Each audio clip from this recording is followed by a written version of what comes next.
একবার গৌতম বুদ্ধ তার শিষ্যদের সঙ্গে একটি গ্রামে আসেন এবং তিনি ঠিক করেন যে তিনি তার শিষ্যদের সঙ্গে এই গ্রামে কিছুদিন থাকবেন। তার সেখানে আসা এবং থাকার কথা নিমেষে সেই গ্রামের সব মানুষদের মধ্যে ছড়িয়ে যায় এবং এরপর থেকে তার কাছে সেই গ্রামের বিভিন্ন মানুষ আসতে থাকেন। তারা তাদের নিজেদের আলাদা আলাদা সমস্যা নিয়ে গৌতম বুদ্ধের কাছে আসেন। গৌতম বুদ্ধকে তারা নিজেদের সমস্যার কথা বলে সমাধান চান। প্রথমে বুদ্ধ তাদের সমস্যার যথাসাধ্য সমাধান দেওয়ার চেষ্টা করেন। একদিন এক ব্যক্তি গৌতম বুদ্ধকে বললেন, হে তথাগত, আমরা সবাই গ্রামে নিজেদের মতো পরিশ্রম করে ধন অর্জন করি আর তা দিয়ে নিজেদের জীবন যাপন করি। দিনের শেষে ঈশ্বরকে ধন্যবাদ দিই আমাদের কাছে যা আছে সেই সব কিছুর জন্য। আমাদের জীবনে সমস্যা আসে, বাধা আসে, কিন্তু আমরা সেগুলোর মধ্যেই জীবনকে খুশিভাবে কাটানোর চেষ্টা করি। আর এখন তো আপনি আমাদের গ্রামে এসেছেন, আমাদের সমস্যার সমাধান বলে দিচ্ছেন, তাই আমাদের জীবন আরো খুশিতে ভরে গেছে। কিন্তু আমাদের গ্রামে এমন একজন মানুষ আছে যে নিজের দারিদ্রতার জন্য সব সময় ভগবানকে দোষ দেয় আর সব সময় হতাশ হয়ে বসে থাকে। সে না তো কোনো রকম সমস্যা মেনে নিতে পারে আর না তো শান্তভাবে বসে সেই সমস্যার সমাধান খোঁজার চেষ্টা করে। এমনকি এখন এমন হয়েছে যে তার জীবনে ভালো কিছু যে হতে পারে তার আশাই সে ছেড়ে দিয়েছে, আর সেই জন্য সে পরিশ্রম করা এক প্রকার প্রায় বন্ধ করে দিয়েছে। আর এর ফলে সে আরও বেশি দারিদ্রতার মধ্যে ডুবে যাচ্ছে। সে তো সবসময় ভগবানকে দোষ দেয়। এমনকি আমরা যখন তাকে বোঝানোর চেষ্টা করি, সে আমাদেরও আজেবাজে কথা বলে সবসময় অপমান করে।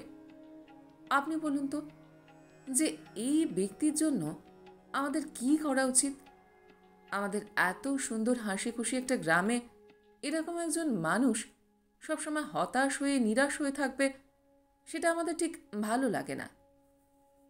গৌতম বুদ্ধ সব কথা শুনে বললেন, ঠিক আছে, তোমরা সেই ব্যক্তিকে আমার কাছে নিয়ে এসো, আমি একবার তার সঙ্গে কথা বলতে চাই। এই শুনে গ্রামের অন্য একজন ব্যক্তি বললেন, হে তথাগত, মানুষটির ব্যবহার কিন্তু খুব বাজে। ওকে আপনার কাছে নিয়ে আসলে হয়তো আপনাকেও খারাপ কথা শুনিয়ে দেবে, আর আমরা কেউই আপনার অপমান সহ্য করতে পারবো না। তাই আমার মনে হয় ওই ব্যক্তিকে আপনার কাছে আনাটা ঠিক হবে না। গৌতম বুদ্ধ তখন খুব শান্তভাবে বললেন, তোমরা ওকে আমার কাছে নিয়ে এসো, কিছু সমস্যা হবে না। ওকে তোমরা বলো যে আমি তার সব সমস্যার সমাধান করে দেব। একবার আমাকে এসে নিজের সমস্যাগুলি বলতে। গৌতম বুদ্ধের কথা মতো গ্রামবাসীরা সেই ব্যক্তিকে আনতে যায়, কিন্তু প্রথমে সেই ব্যক্তি আসার জন্য না বলে দেয়। সে বলতে থাকে এইসব সাধু সন্ন্যাসীরা ভণ্ড হয়, এরা আমার কোনো উপকার করতে পারবে না, তাই আমি এরকম কারোর কাছে যাব না। তখন গ্রামবাসীরা তাকে বলে, গৌতম বুদ্ধ নিজে তোমাকে তার কাছে যেতে বলেছেন, তোমার সব সমস্যার সমাধান তিনি করে দেবেন, তুমি একবার ওনার কাছে চলোই না। অনেক বলার পর সেই ব্যক্তি গৌতম বুদ্ধের কাছে যাওয়ার জন্য রাজি হয়। গৌতম বুদ্ধের কাছে গিয়ে সে বলে, আপনি আমাকে এখানে কেন ডেকেছেন? আপনিও কি আমাকে এটা বলার জন্য ডেকেছেন যে আমি যেন ভগবানকে দোষ না দিই? তাহলে আপনি হয়তো ভুল ভাবছেন। আমি ভগবানকে দোষ দেবই, কারণ আমার আজকের এই অবস্থার জন্য ভগবানই দায়ী।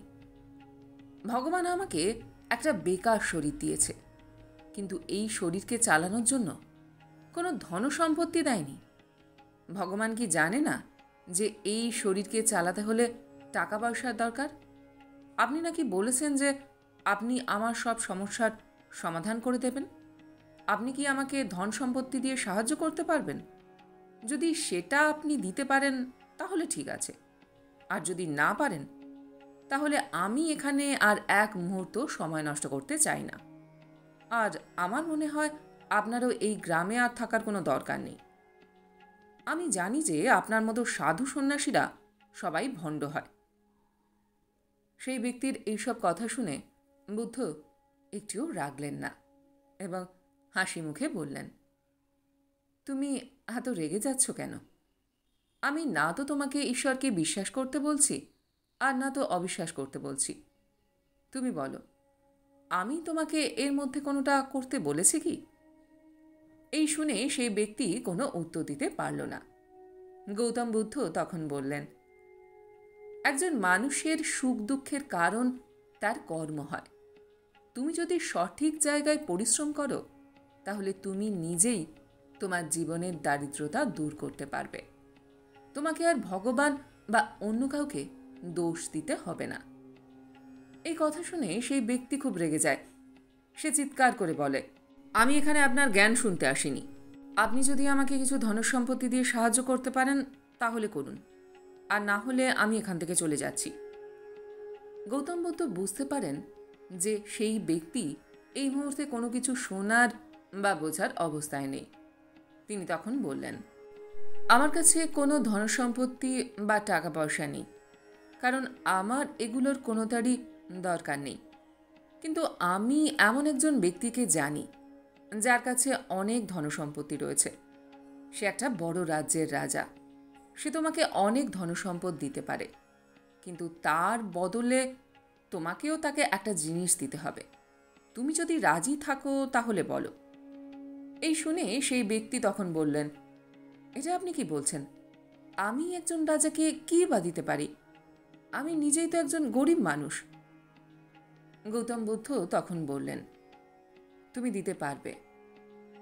ওর একজন ছেলে আছে যে অন্ধ। তো রাজার চিকিৎসক রাজাকে বলেছেন যে কোনো জীবিত মানুষ যদি সেই রাজার ছেলেকে চোখ দান করেন তাহলে সেই ছেলেটা আবার দেখতে পাবে। তাই রাজা ঘোষণা করেছে যে যে জীবিত ব্যক্তি রাজার ছেলেকে নিজের চোখ দান করবে তাকে রাজা অনেক সোনার মোহর দেবেন, যা সে সম্পূর্ণ জীবনেও শেষ করতে পারবে না। এই শুনে সেই ব্যক্তি খুব রেগে গেল।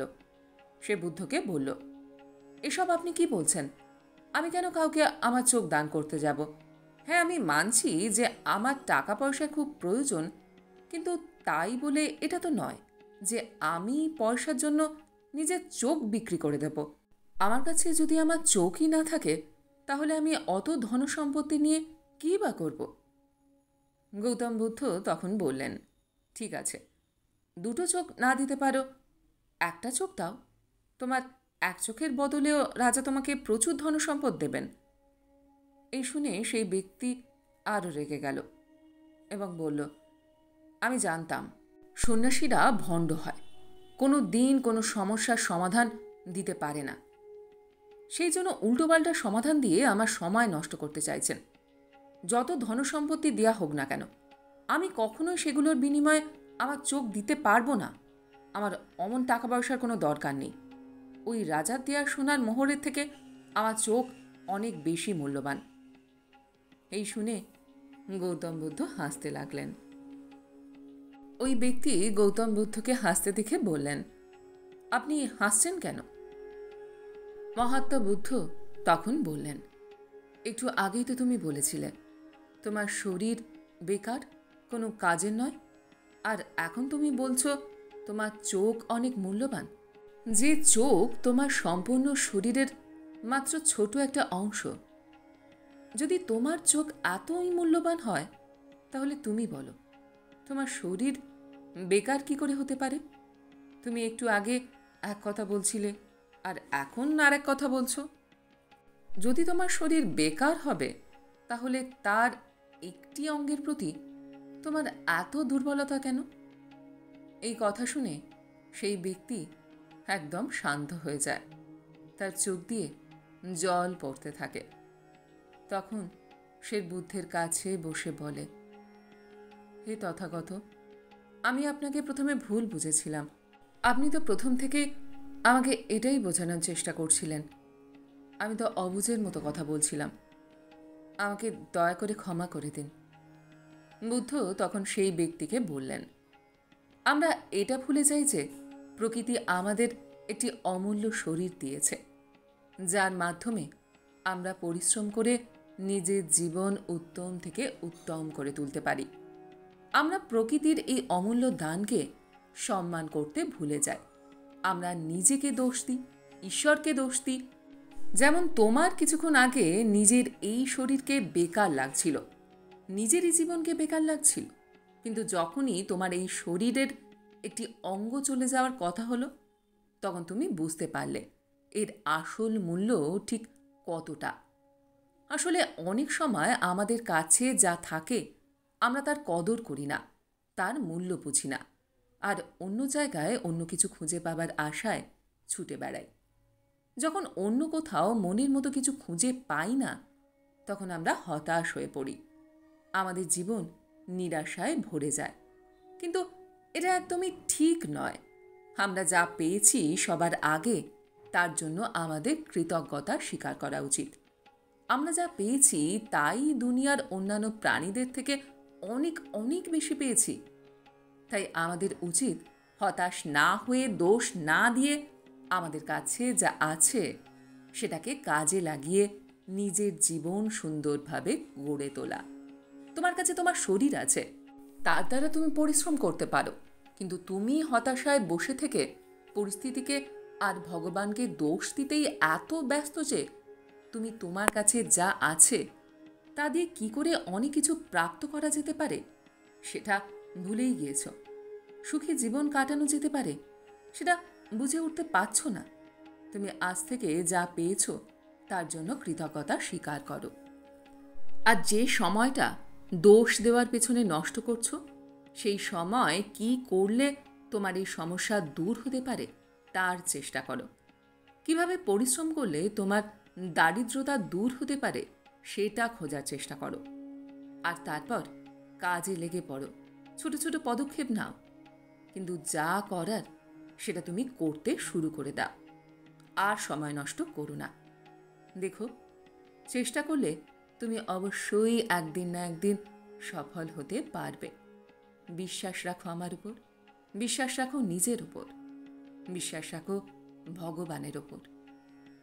সেই ব্যক্তি গৌতম বুদ্ধকে তখন বলল, হে তথাগত, আজকের আপনি আমার চোখ খুলে দিয়েছেন, আমি আমার ভুল বুঝতে পেরেছি।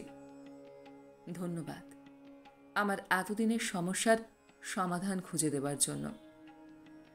এই বলে ওই ব্যক্তি গৌতম বুদ্ধের কাছ থেকে প্রণাম নিয়ে বিদায় নিল। বন্ধুরা, সত্যি সবার আগে আমাদের সেই সব কিছুর জন্য কৃতজ্ঞ হওয়া উচিত যা আমরা ঈশ্বরের কাছ থেকে জন্মগতভাবে পেয়েছি। আমরা জীবনে কি পাইনি বা কি নেই সেটা নিয়ে না ভেবে আমাদের কাছে কি আছে এবং সেটাকে কিভাবে আরও উন্নত করতে পারি, আমাদের বরং সেটা নিয়েই ভাবা উচিত। যা আছে সেটাকে কাজে লাগিয়ে কিভাবে যেটা চাই সেটা পেতে পারি, সবার আগে শান্তভাবে বসে সেটা ভাবতে হবে। তারপর আর দেরি না করে কাজ শুরু করে দিতে হবে। কর্মের সফলতা পেতে হয়তো দেরি হতে পারে, অনেক বাধা আসতে পারে, কিন্তু কর্ম, পরিশ্রম, চেষ্টা কোনো দিন কখনো বিফলে যায় না, যেতে পারে না। এই বিশ্বাসটা নিজের মনের মধ্যে আনতে হবে। সফল একদিন আমি হবই, এই চিন্তাটা নিজের মনের মধ্যে গেঁথে দিতে পারলে আপনাকে কেউ কোনো দিন আটকাতে পারবে না।